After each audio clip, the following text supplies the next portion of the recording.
یکی از اسرار زندگی رو بهتون یاد میدم، همسو شدن با نیروی الهی.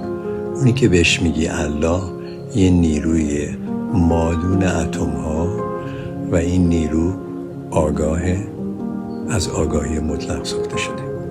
برای اینکه نیروهای طبیعت در این سال پرتلاطم پشتیبان و محافظ تو باشن، کافیه که تقلا رو بذاری کنار.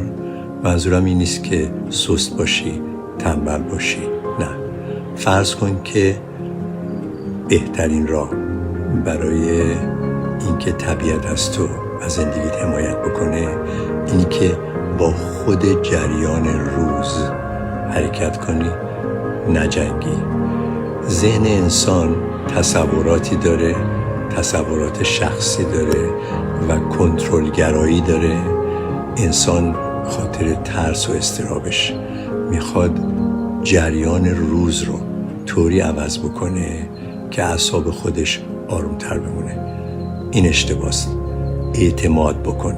ببین مثل یه گردنبند مروارید که یه نخ ازش وسطش رد میشه. نیروی الهی، اونی که بهش میگی الله، اون نخیه که مرواریدهای زندگی رو به هم چسبونده. یعنی مثلا این همه کره که میبینی، این کرات که دور هم میچرخن، به خاطر اون نخه. اون نخ نیروی الهیه و آگاهه.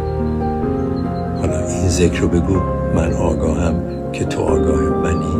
منظوری که در طی روز بذار خود روز شکوفا بشه، دخالت نکن، کنترلگرایی رو بذار کنار، نذار ذهنت ترس و اضطراب رو وارد جریان بکنه.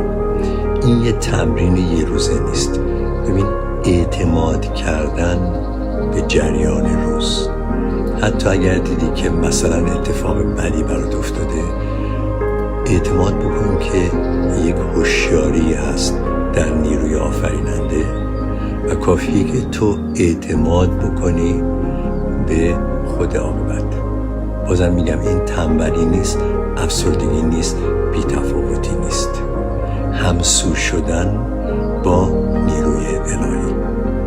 این رو تمرین میکنید، میبینید که به کلی رفتارتون تغییر کرد، شخصیتتون تغییر کرد، شبا آرومتر میخوابید، انگار که روی کف دست بزرگی نشستید، کف دست خدا. انگار که اون نیرو شما رو در آغوش گرفته، فقط بهت میگه که شلوغش نکن، خودم میدونم زندگی تو رو چجوری هدایت کنم. اینو امتحان کنید که از بزرگترین اسرار زندگی. خدا به همراه.